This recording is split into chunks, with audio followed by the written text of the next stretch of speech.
옆에 계신 분하고 이렇게 악수하시면서 여러분들이 한번 인사하시겠습니다. 잘 되고 있습니다. 예, 행복합니다. 예, 기도하면 됩니다.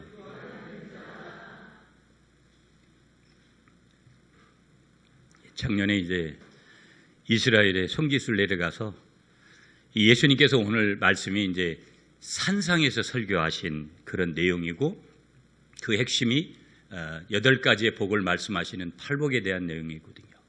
예수님께서 직접 이 팔복을 회중들을 모아놓고 선포하셨던 그 자리에서 앉아보니 굉장히 감개가 무량하고, 사실은 정상적이었으면, 코로나가 없었으면 올해 제가 터키, 그리스, 로마를 가려고 했는데 올해 이제 코로나 때문에 가지를 못하고, 제가 이제 코로나가 정리가 되면 또 성지순례를 가서 여러 이제 복음의 현장들을 조금 더 이렇게 보고 여러분들에게도 좀 소개를 하도록 그렇게 하겠습니다. 여러분, 오늘 말씀의 제목을 한번 따라하겠습니다. 의에 줄이고 목마른 사람. 우리는 우리의 정열이, 열정이 어디를 향하고 있는가?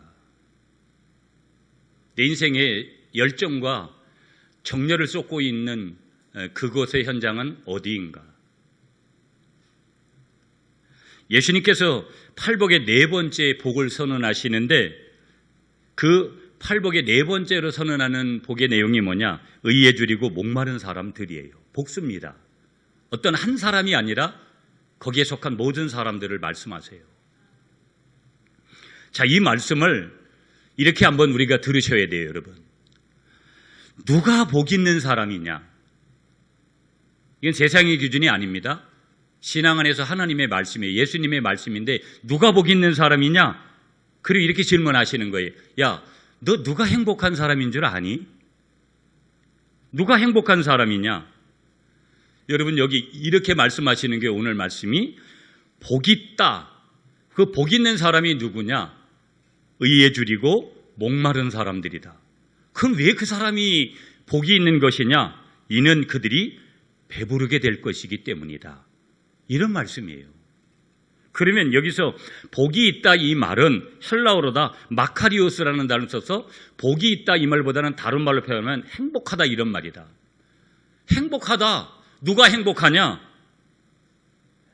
빌딩을 몇 채씩 가지고 있고, 좋은 집에 살고, 좋은 차 굴리고, 부동산을 많이 가지고 있고, 그러면 인간적으로는 그런 느낌을 가질 수 있지만, 여러분, 그 사람들이 다 행복하나요? 그걸 가져본 사람들이 왜 자살을 하겠어요? 인간의 행복이 그것으로부터 오지 않다라는 것을 그 사람들은 증명해 준 거예요. 부가 잘못됐다라는 거 아니에요.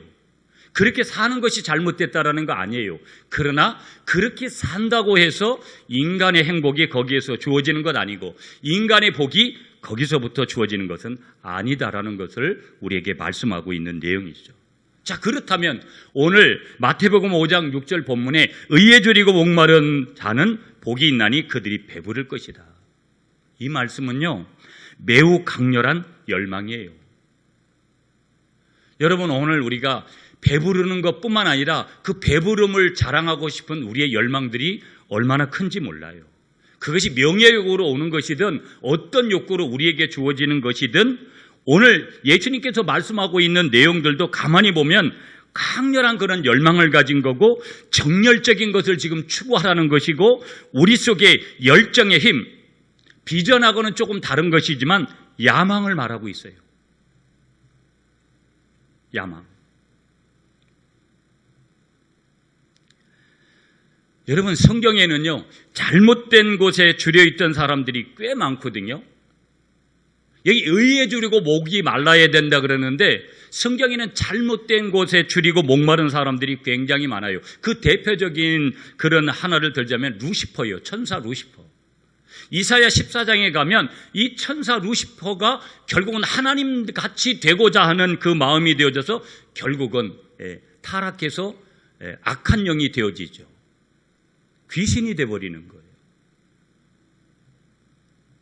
그리고 여러 왕들이 성경에 나오는데 느부갓네살 왕은 하나님을 믿지도 않았고 하나님의 자녀로 살지도 않았죠.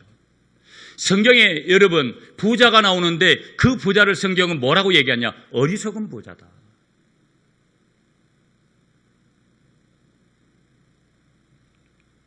이 사람들을 다 한목으로 이렇게 모아서 뭐라고 지칭하냐면 성경은 잘못된 곳에 줄여 있던 사람들이다. 그렇게 지칭을 해요. 그러나 여러분, 제가 좀 전에 말씀드린 이런 내용들을 좀 정리해 보시면 이 사람들도 어떤 누구이든지 불을 취하고 있던 어떤 상황이 있든지 만약에 그 사람들이 바른 것에 초점을 맞추어서 그렇게 살아가고만 있다면, 바른 것에 초점이 맞춰지기만 한다면 우리에게 있는 그 야망이라는 거, 우리에게 있는 정열이라는 거, 우리에게 있는 그 불굴의 추진력이라는 거, 우리가 가지고 있는 큰 소원은 결코 그것은 잘못된 것이 아니라는 거예요. 여러분, 우리는 예수 믿기 전에 노래방에 가서 수없이 우리의 18번을 불렀어요. 그걸 유행가라 그래요. 그러나 그렇게 유행가를 멋지게 불렀던 그 사람이 방향만 제바로 세팅이 새롭게 되어지면 이제는 하나님을 향한 찬양의 입술을 여는 그런 입술로 바뀌어지더라는 거예요. 있습니까, 여러분? 바른 게 뭘까?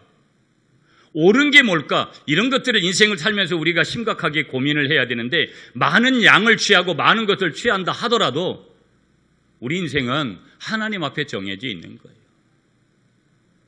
10조의 상속세를 내는 이 나라의 회장님으로 살았던 분도 결국은 많은 것들을 가지고 있어도 생명하고는 바꿀 수가 없었어요. 바른 것이 뭐냐? 여러분, 오늘 본문 6절로 다시 갈게요. 한 절이니까. 6절 말씀 우리 다 같이 한 번만 더 읽어주세요. 시작.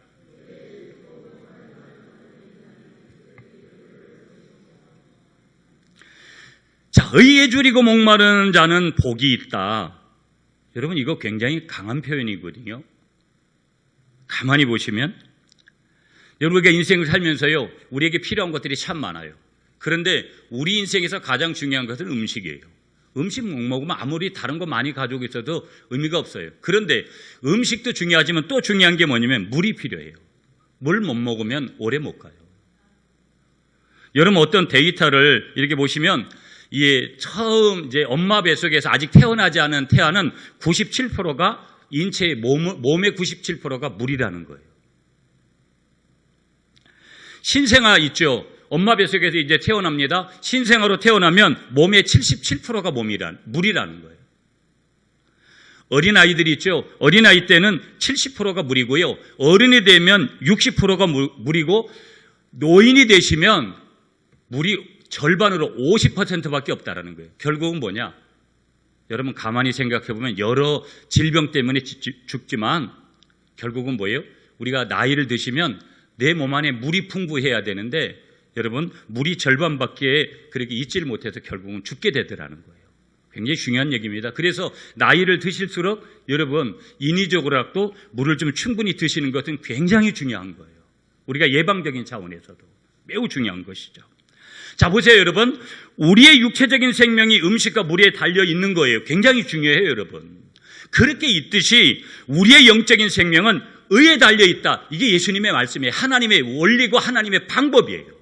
인간은요, 영혼과 육으로 구성이 되어 있기 때문에 이 원리를 무시하면 잘못되게끔 되어 있어요. 우리가 예수 믿기 전에는 우리의 육신만 있는 줄 알아요. 겨우 조금 더 나가서 우리의 마음이 조금 있는 줄 알아요. 그런데 마음도 잘 헤아리지를 못해요. 예수님 말씀하시는 거예요. 우리의 영적 생명은 의에 달려 있다. 여러분, 이걸 믿으세요? 이걸 믿으셔야 돼요. 이걸 아셔야 돼요. 아멘입니까, 여러분?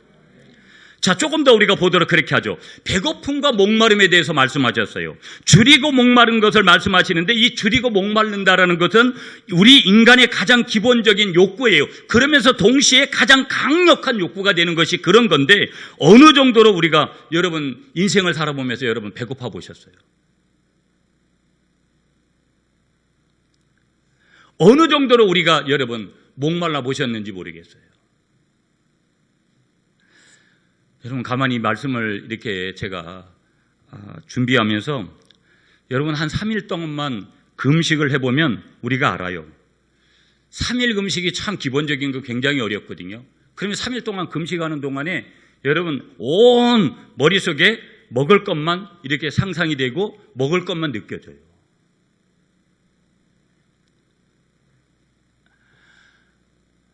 근자에 와서는 저는 이제 금식을 안 했지만 지난번에 이제 40일 금식하면서 제가 캄보디아를 갔는데 제가 이 말씀을 준비하면서 그랬어요.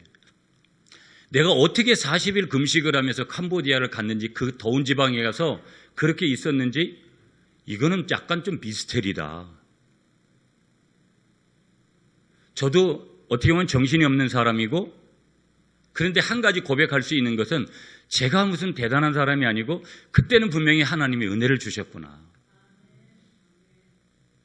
이거 3일만 금식을 해도 알아볼 수 있는 상황에 40일을 그렇게 한다라는 것은 물론 여러 가지 거기에 필요한 부분들을 이렇게 대처도 했지만 그럼에도 불구하고 이거는 무엇으로도 계산이 안 나오는 그런 부분들이 있는 거예요. 3일만 굶어봐도 우리가 굶는 것이 어떤 것인지, 목마름이 어떤 것인지를 우리가 분명히 알고요. 그 목마름과 배고픔이 얼마나 강력한 인간의 본능적인 욕구인지를 우리는 우리 스스로가 뼈저리게 느끼게 되는 거예요. 알게 되는 것이죠. 자, 보세요, 여러분. 지금 예수님께서 말씀하시는 배고픔과 목마름은 단순한 우리가 그렇게 느껴지는 그 배고픔과 목마름이 아니라는 거예요. 어떤 것이냐? 죽기 직전의 배고픔과 목마름, 인간이 느낄 수 있는 가장 강렬하고도 강력한 배고픔과 목마름, 그것이 오늘 여기 마태복음 5장 6절에서 말씀하고 있는 그런 배고픔과 목마름이라는 거예요. 자, 조금만 더 여러분. 그런데 보세요, 여러분. 여기 예수님이 말씀하신 배고픔과 목마름은 물질적인 것이 아니라 영적인 것이라는 거예요. 우리가 육적으로 느끼는 그런 부분만을 말씀하시는 것이 아니라 더 핵심은 바로 뭐냐? 영적인 것이다. 여기 의라는 표현을 냈어요. 의의 배고픔과 굶주림에 대해서 언급을 하시면서 의에 대해서 이렇게 배고파하고 목말라 해야 된다. 누가? 예수 믿는 사람들은. 자, 보세요. 의에 대해서 이러한 강렬한 갈망과 열망을 가져야 한다는 것인데, 그러므로 오늘 저와 여러분들이 한 절 읽은 이 말씀을 듣는 출발점에서 스스로에게 한번 물어보세요, 여러분. 자신에게 한번 물어보세요. 이렇게 질문해 보세요. 나는 무엇에 줄여 있는가? 여러분, 우리 한국 사람들이 새끼 못 먹는 분들이 있습니까? 생활보호 대상자들이 되어졌던 누구든지 그런 분들은 거의 없어요. 우린 축복을 받은 민족이고 나라이기 때문에 우리나라가 얼마나 대단한지는 해외를 나가보시면 더 그걸 실감합니다. 격리기간 끝나면 제일 먼저 오고 싶은 나라가 대한민국이라고 그러잖아요, 지금. 이 나라는 하나님 손에 더 붙들리면 세계를 주름잡는 그런 나라가 될 거예요. 믿습니까, 여러분? 놀라운 거예요. 하나님께서 우리를 축복하신 일은 단기간에.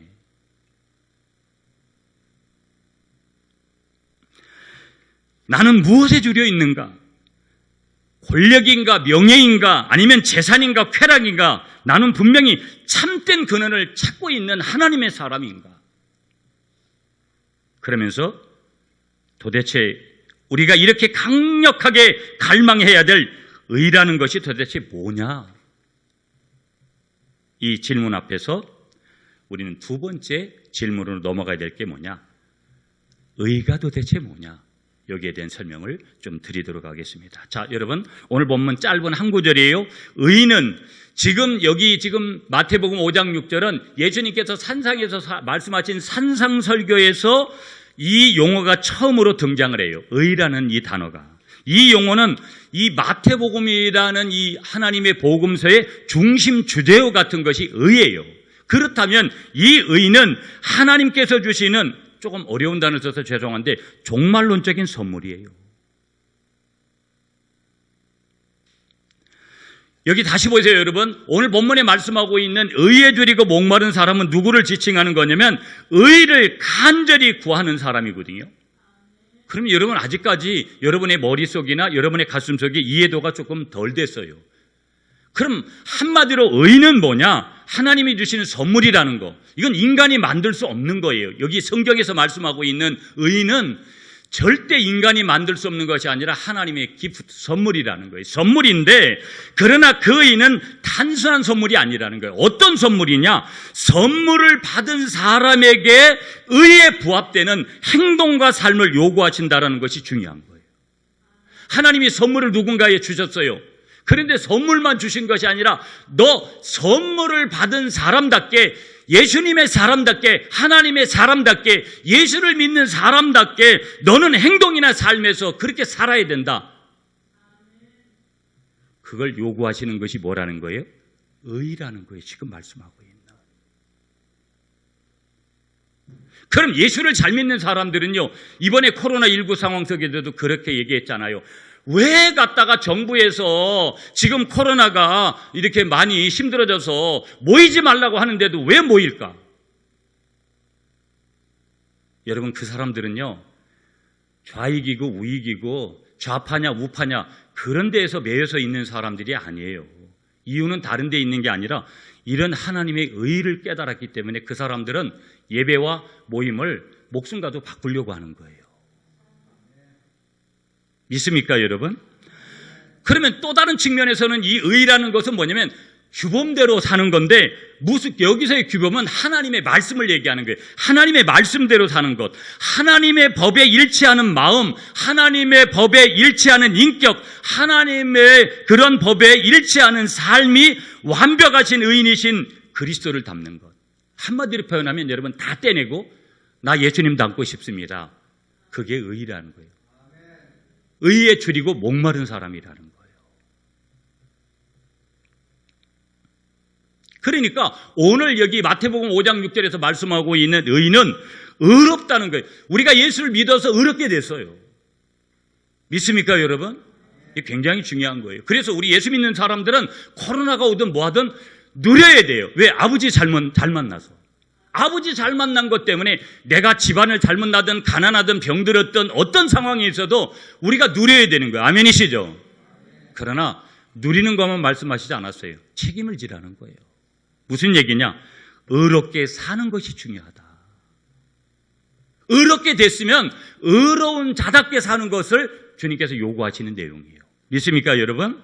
자, 여러분 오늘 본문이 팔복이라는 거예요. 굉장히 중요한 말씀이거든요. 오늘 팔복 네 번째 말씀인데 팔복에서 각 절마다 복이 있다, 복이 있다, 복이 있다. 그렇게 말씀하세요. 그건 행복하다, 행복하다, 행복하다 이 말하고 똑같다 그랬어요. 그런데 이 헬라어 철자 중에 피로 시작하는 것에 두음법을 쓰고 있어요.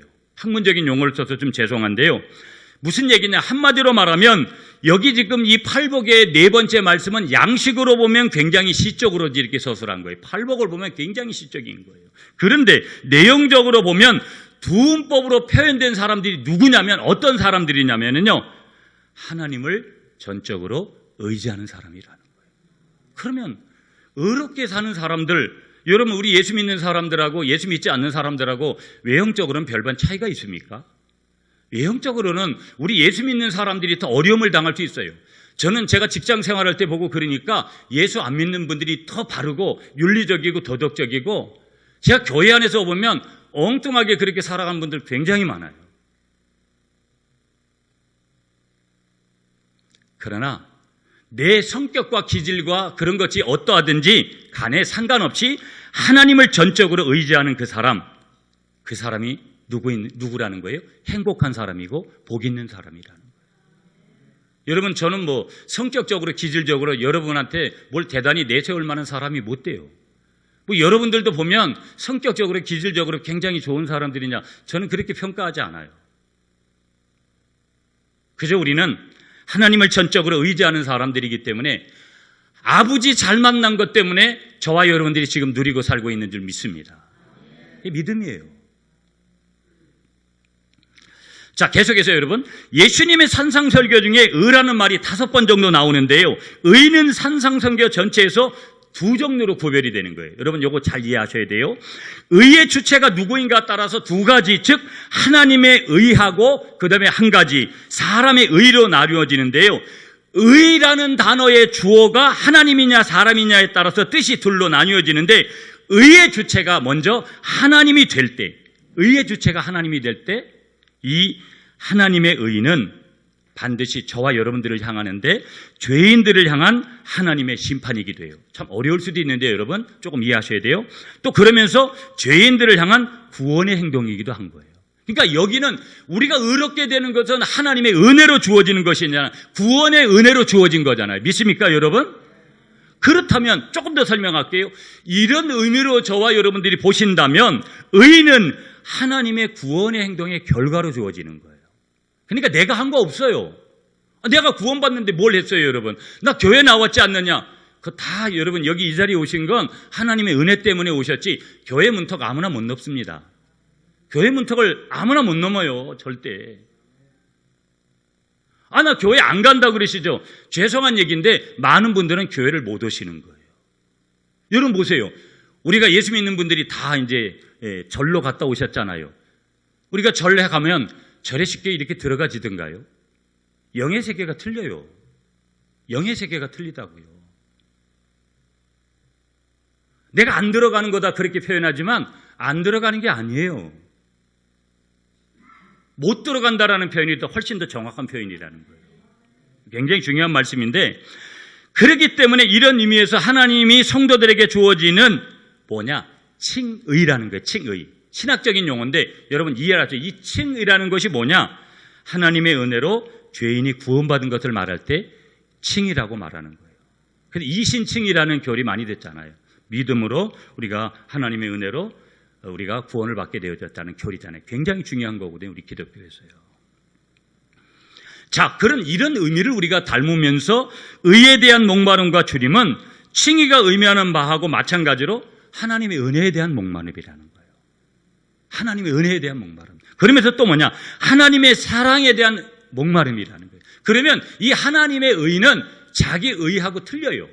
여러분 우리 스스로가 만드는 의가 있어요. 그런 의가 있다라는 게 우리가 여기서 기억해야 될 중요한 사실 한 가지가 그리스도의 예수님의 의로 칭의를 받으면 어떤 일이 우리에게 벌어지냐면 우리가 하나님의 은혜로 구원받으면 어떤 일이 벌어지느냐.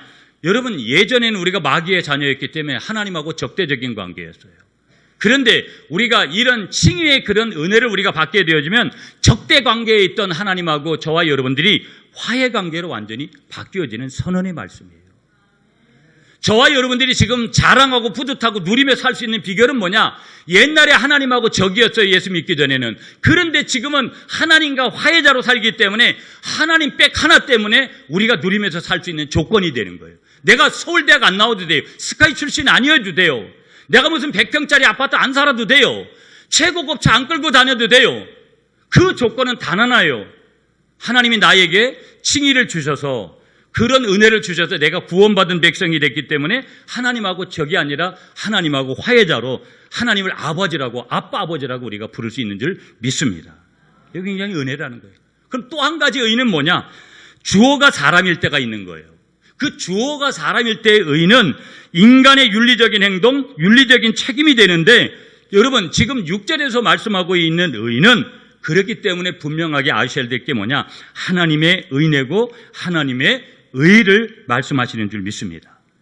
자, 한 번만 더 정리할게요. 여러분이 머릿속이 좀 복잡하고 이해가 조금 더 덜어질 수도 있는데 이 하나님의 의는 하나님의 구원하고 동일한 말이다. 네가 하나님이 구원하신 사람에게 의롭게 됐다라는 말을 하지 하나님이 구원하신 증거가 없으면 그 말은 적용되는 게 아니다. 우리가 예수 안 믿는 사람하고 똑같은 것이다. 하나님의 의는 한마디로 말하면 하나님의 의로우신 성품을 기초로 하는 거예요. 하나님의 성품 그 자체인데 하나님이 언약 백성들에게 저와 여러분들이 예수 믿는 순간에 약속의 백성이 되잖아요. 그 언약 백성들에게 베풀어 주시는 하나님의 구원적인 우리가 예수 믿고 죽어서 천국 가는 것 말고도 이 땅에서 내가 병들었거나 내가 어떤 사업을 한다거나 내가 직장에 다니거나 자녀를 키우거나 할 때 구원의 행동이고 하나님의 구원의 그런 행동의 결과로 죄인이었던 저와 여러분들이 의롭게 되는 거 그게 뭐예요? 하나님의 의라는 거예요. 지금 여기서 말하고 있는 의는 그런 의를 말씀하고 있는 것이다. 조금 어려운 말을 쓸게요. 그런 의미에서 여러분 이거 기담 안 들으셔도 돼요. 이런 의미에서 의는 성화를 얘기하는 거예요. 계속해서 내가 이 땅에 사는 동안에 예수님을 닮아가려고 몸부림치는 거.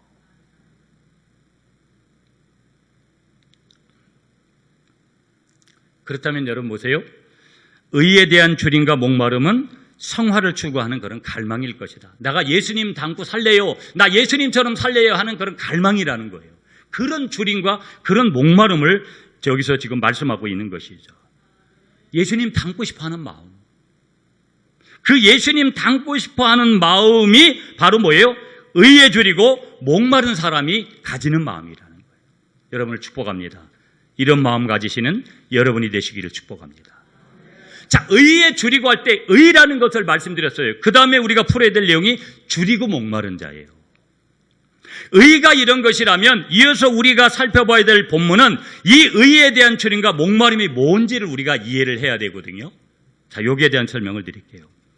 예수님께서 말씀하시는 줄임과 목마름을 보면 헬라어 단어는요, 원래 성경이 쓰여진 원어는 헬라어거든요. 신약 성경은요, 구약 성경은 히브리어고. 그런데 이 헬라어 동사는 매우 뜻이 강한 단어를 쓰셨어요. 여기 줄임이라는 단어를 뭘 썼냐면 페이나오라는 헬라어 단어를 썼어요. 이 페이나오라는 단어는요, 궁핍하다, 심한 굶주림으로 고통을 당하다 이런 뜻을 가지고 있어요. 그리고 여기 목마름이라는 헬라어 단어는 디프사오라는 단어 썼는데요. 어떤 뜻이냐면 진짜 목마른 거, 엄청 목마른 거, 당장 그 물을 먹지 못하면 죽을 것 같은 그런 목마름, 그런 의미를 담고 있는 거예요. 여러분 인생 살다 보면 그럴 때 있잖아요. 우리 가정이든지 직장이든지 사업이든지 진짜 이거는 어떻게 구해지지만 안 되는 그런 순간들이 있듯이. 그런데 보세요 여러분, 여기서 예수님께서 줄이고 있는 자들, 목말라 하고 있는 자들 이렇게 말씀하시는데 이것은 그 나라에 들어오는 자에게만 요구되는 조건이 아니라 이미 그 나라에 들어와 있는 그런 사람들에게 주어지는 패턴이다. 이게 무슨 얘기냐? 잘 들으세요 여러분. 이 말씀은 지금 예수를 믿지 않는 사람들에게 주시는 말씀이 아니라는 거예요. 누구에게 주시는 말씀이라는 거예요? 예수를 믿는 하나님의 자녀들에게 주시는 말씀이, 저와 여러분들에게 주시는 말씀이 팔복이라는 거예요. 아니 세상에 나가서 팔복의 말씀을 한번 들어보실래요 여러분? 그러면 세상 사람들이 미쳤다고 하죠. 그러나 오늘 우리에게는 이 팔복의 말씀이라는 것은 어떤 거하고도 바꿀 수 없는 고귀하고 아름다운 말씀인 줄 믿습니다. 왜? 이대로만 살면 우리가 행복하고 이대로만 살면 이 땅에서도 복을 받고 우리는 천국에서 영원한 복된 삶을, 행복한 삶을 살게 되는 주인공으로 우리가 부름을 받은 거니까. 아멘이세요 여러분? 여러분 이 주석을 쓰셨던 레스키라는 분이 있는데 그분이 이런 얘기를 전해줘요. 예수 그리스도께서 나왔을 때 나는 그의 의에 줄이고 목말라 있었다. 그리고 지금은 그를 알기에 그의 의에 더 줄이고 목말라 있다. 멋있는 거죠. 이분은 예수님이 말씀하신 이 의에 목마르고 줄이고 있다라는 거예요. 이게 아주 정상적인 거거든요. 이런 줄임과 목마름이 있어야 된다라는 거예요. 이런 줄임과 목마름은 계속되며 사실 채워지고 해소되는 그 순간 더 커지는 것이다. 무슨 얘기냐? 하나님을 알아보세요. 드디어 너가 예수에 미쳤구나. 예수에 미쳐보세요. 왜 갔다가 집을 바치고 재산을 바치고, 왜 한국 교회가 이제 그런 터 위에 세워진 교회거든요. 우린 이성으로 보면 다 미친 거예요. 그런데 진짜로 미친 거예요. 정상적으로 미친 거예요, 그 사람이. 예수에 미치면 더 갈급해지는 거예요. 더 의로 목말라오고 줄이고 더 말씀대로 살고 싶어하고 무엇이든지 주님을 위해서 하고 싶어하는 그 마음이 계속해서 더 커지더라는 거예요, 여러분. 이걸 여러분 경험을 해보셔야 돼요. 여러분 정치를 하는 분들이나 여러분 한국 사회를 움직이는 많은 분들이 크리스천들이 많잖아요. 저 사람은 왜 저렇게 광적으로 예수를 믿을까? 그 사람 위치에 가보시면 그 사람이 특별해서가 아니라 여러분 이 말씀이 하나님의 원리가 특별하기 때문에 그렇게 되는 거예요. 근데 그건 정상적, 그건 미친 게 아니고 일반적으로 말하고 있는 그 미침이 아니라 정상적인 거라는 거예요. 아멘이세요 여러분? 아멘이세요? 다윗은 이렇게 얘기를 하죠. 시편 42편 1절 2절에서 뭐라고 했는지 한번 여러분 아시는지 한번 들어보세요.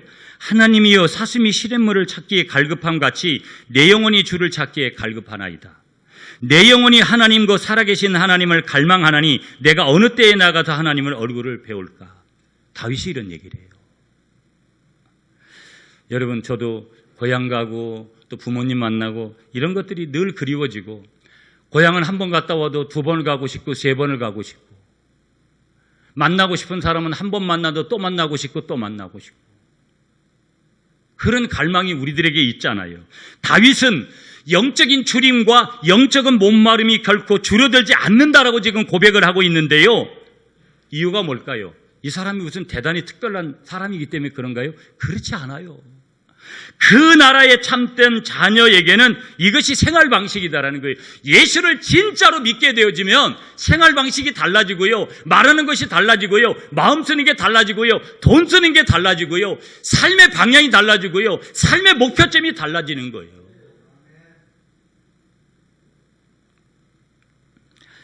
사도 바울은요, 그가 늦게 예수를 믿게 되잖아요. 그런데 예수 그리스도를 3번 보아요. 첫 번째는요, 다메섹 도상에도 보고요, 두 번째는 고린도에서 보고, 세 번째는 삼층천에 끌려갔다고 얘기를 해요. 어마어마한 영적 체험을 한 거죠. 이 사도 바울은 이제 성경에 보면 늦게 예수 믿었는데, 그래서 이 신학을 하는 우리 목회자들에게는 이 바울 신학을 반드시 알아야 되거든요. 바울은요, 신약 성경 신약에서 신학을 썼고요, 하나님의 진리를 멋지게 표현합니다. 이쯤 되면은요, 그가 뭐 더 필요한 거 없겠구나, 이렇게 우리가, 그 사람은 대단한 인텔입니다. 일반적인 접근에서도 엄청난 철학자였습니다. 그런데 빌립보서 3장에 보시면은요, 그가 그의 마음을 이렇게 표현해요. 내가 그리스도와 그 부활의 권능과 그 고난의 참여함을 알고자 하여 결코 충분하지 않았다. 그리고 그는 이렇게 얘기해요. 나 율법을 충분하게 알았다. 그러면서 이 빌립보서 3장 6절부터 7절 8절에서 그는 이렇게 선언을 해요. 내가 율법의 의를 알았지만 이를 쓰레기로 여긴다. 그러면서 이어서 이런 얘기를 합니다. 나는 다만 하나님 알기를 원할 뿐이다. 나는 다만 하나님 알기를 원할 뿐이다. 여러분, 하나님을 얼마나 아세요? 부끄럽지만 이 말씀을 전하고 있는 저 자신도 하나님을 퍼센테이지로 얼마나 알고 있나 한번 표기해 보세요. 그러면 부끄러워서 얘기를 못할 것 같아요. 이 세상에 가장 부유한 사람이 누구겠어요? 여러분, 죄송하지만 빌딩 몇 채씩 가지고 있는 그 사람 아닙니다. 여러분, 내가 갈 때는 내 아내도 내 자식들도 내가 묻혀야 될 그 관석에 함께 들어가 주지 못해요. 그 순간엔 누구와만 있느냐? 성령 하나님, 우리 주님과 나, 이 관계밖에 없다라는 것을 믿으시기 바랍니다. 세상의 가장 최고의 지식은 하나님을 아는 거예요. 그 속에 모든 것이 있기 때문에. 아멘이십니까, 여러분? 그래서 여러분, 사도 바울은요, 이런 하나님을 향한 출인과 목마름의 고백들을 이렇게 하고 있는 것이죠. 자, 그렇다면 네 번째로 질문할 거, 우리는 무엇에 줄이고 목말라야 되겠는가? 이 질문을 해야 돼요. 북이스라엘 선지자 중에 아모스 선지자가 나가요, 구약에. 이 아모스 선지자는요, 세상 사람들이 이 세상의 티끌을 탐낸다고 말해요. 아모스 2장 7절에서. 여러분, 우리도 가만 보세요. 여러분 중에 로또 복권 사시고 있죠? 로또 복권 사신 거 잘못됐다고 제가 얘기하려고 하는 게 아니에요. 무슨 얘기예요? 사람의 마음속에 순간의 일확천금을, 이번 주 어제 보니까 10몇 명이 당첨이 됐더라고요. 저는 사지는 않고 몇 명이 배당금을 얼마나 받나 이거는 봤어요. 이런 심리들이 다 있습니다. 예수 믿는 사람들은 그걸 절제하라고 하지만 우리 인간의 본능에서는 이런 것들이 동일하게 똑같이 있는 거예요. 저에게도 있습니다, 여러분. 여러분들에게도 다 있는 거예요. 이 세상에, 이 땅에 티끌을 탐내더라는 거예요. 사람들은 하나같이 행복을 쫓지만 티끌뿐인 세상에서 그 행복을 찾더라. 행복의 조건이 하나님은 하늘에 있다고 말씀하시는데 사람들은 전부 땅에서 찾는 거예요. 땅에서 종돈 듣듯이 자꾸 밑에만 보는 거예요. 하늘은 열렸는데 하늘을 보지 않는 거예요. 예수 믿는 사람들도 동일하더라는 거예요. 여러분, 다시 여기 오늘 본문에서 말씀하고 있는 의라는 헬라어는요, 디카이오스나라는 헬라어 단어 썼어요. 이 뜻이 뭐냐면요, 하나님과의 바른 관계를 얘기하는 거예요. 그렇다면 인생에서 유일하고 진정한 행복이라는 것이 뭐예요? 하나님과의 바른 관계에서 오는 거예요. 여러분 보세요. 왜 권력 앞에 우리가 손을 뻗치려고 해요? 권력 앞에 가면 나에게도 그 권력이 주어지는 거예요. 명예가 주어지는 거예요. 힘이 주어지기 때문에 그 원리를 따라가는 거거든요. 하나님이 누구예요? 이 세상의 천지를 만드신 창조주이신데, 구원주인데, 그것을 믿는다면 누구하고 관계가 바라야 돼요? 내 남편도 아니에요. 내 마누라도 아닙니다. 내 자식도 아니에요. 누굽니까? 창조주가 되신 하나님, 오늘 십자가를 지신 그 예수님과 바른 관계를 갖는 게 뭐라는 거예요? 의인이라는 거예요. 아멘이시죠, 여러분? 어거스틴이 이런 고백을 해요, 여러분. 좀 들어보세요. 당신이 당신을 위해 우리를 만드셨습니다. 그러니까 하나님을 위해서 우리를 만드셨다라는 게 인간을. 우리 마음은 당신 안에서 안식을 얻기까지 쉼이 없습니다. 굉장한 큰 고백이죠. 사람은 영적인 갈증을 하나님 외에 그 누구나 그 어떤 곳에서도 해소받지 못합니다. 하나님은 인간의 영적인 갈증을 그리스도 안에서 해소시켜 주신 분입니다. 여러분, 예수님하고요, 성경에 보면 사마리아 지역에 가서 사마리아 여인하고 우물가에서 여인하고 대화를 하는데 예수님께서 이렇게 말씀하세요. 우리 성경에 보면은요, 예수께서 대답하여 이르시되 내가 만일 하나님의 선물과 또 내게 물 좀 달라 하는 이가 누구인 줄 알았더라면 내가 그에게 구하였을 것이요 그가 생수를 내게 주었으리라. 예수께서 대답하여 이르시되 이 물을 마시는 자마다 다시 목마르느니라. 이 물은 음물물이에요. 그 여인이 계속 떠가는 이 음물물을 마시는 자는 계속 목마르느니라. 여러분, 14절이 굉장히 중요한데 귀 쫑긋하고 들어보세요. 내가 주는 물을 마시는 자는, 예수님이 주는 물을 마시는 자는 영원히 목마르지 아니하리니 내가 주는 물은, 예수님이 주는 물은 그 속에서 영생하도록 솟아나는 샘물이 되리라. 이게 복음이에요, 여러분. 이게 우리의 내면에 들어오면 사람이 정상적으로 획가닥 돌아버립니다. 난 예수를 위해서 살겠다. 마틴 로이드 존슨 목사님이 외과 의사였습니다. 외과 의사 자리를 던져버리고 목회자의 길로 갑니다. 수많은 이 땅에 왔던 선교사님들의 직업이 의사였습니다. 그들은 그 의사의 직업 포함해서 거기에 선교사라는 직업을 올려서 이 땅에 와서 복음을 전해서 이 땅에 오늘 여기까지 온 거예요. 누가 뭐라 그래도 한국 사회에 기독교적인 베이스를 무시하고는 이 나라를 논할 수가 없습니다. 누가 뭐라 그래도 오른손이 하는 일을 왼손이 모르도록 오늘 교회가 엄청난 일들을, 엄청난 재정을 거기다가 쏟아붓고 있습니다. 그래도 우리가 손가락질을 당하지만 진짜는 항상 그런 거니까.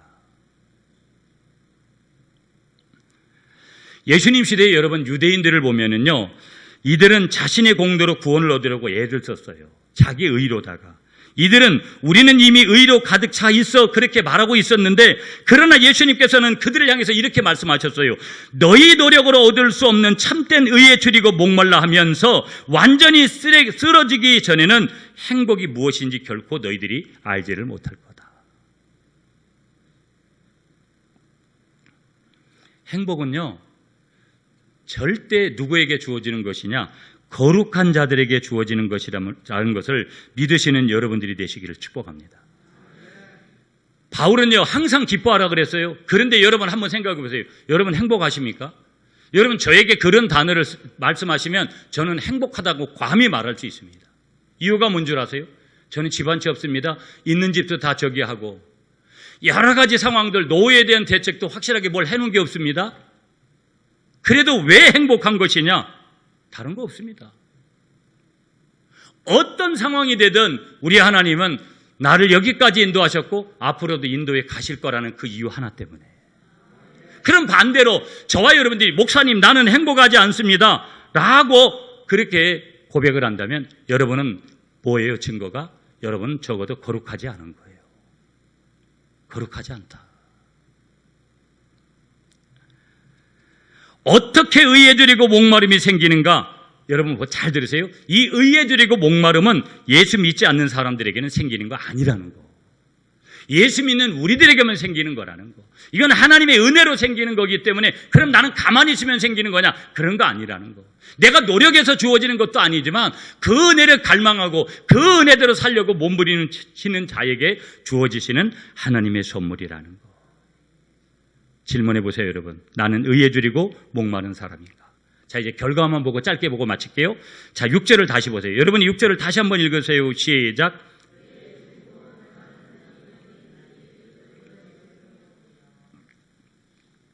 자, 의에 줄이고 목마른 결과를 말씀하세요. 하나님은요, 반드시 보상을 하십니다. 100%.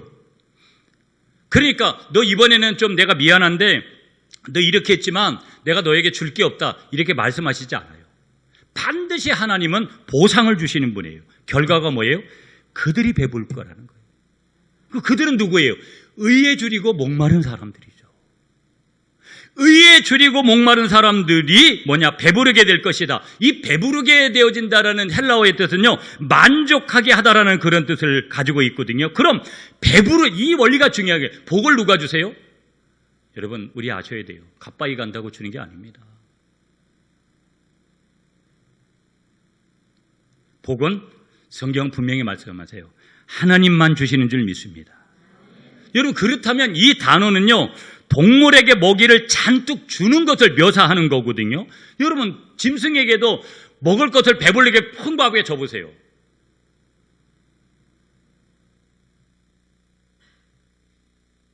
이 단어는요, 다른 편에서는 완전히 만족되었다라는 뜻이 있는 거예요.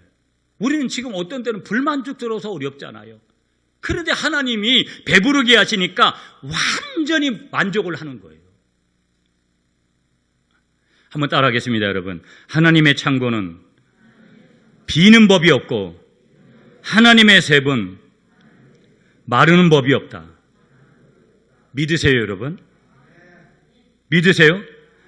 하나님에 대한 목마름, 예수님에 대한 목마름을 가진 그런 사람들은 하나님께로부터, 예수님께로부터 오는 뭐를 얻게 된다? 배부름을 얻게 되는 줄 믿습니다. 그래서요, 예수님이 이렇게 말씀하시는 거예요. 나는 생명의 떡이니 내게 오는 자는 결코 줄이지 아니할 터이요 나를 믿는 자는 영원히 목마르지 아니하리니. 시편 107편 9절에 그가 사모하는 영혼에게 만족을 주시며 줄인 영혼에게 좋은 것으로 채워주심이로다. 다윗은 시편 34편 10절에서요, 젊은 사자는 궁핍하여 줄일지라도 여호와를 찾는 자는 모든 것에 부족함이 없으리로다. 여러분 잘 아시는 대로 시편 23편 아시죠?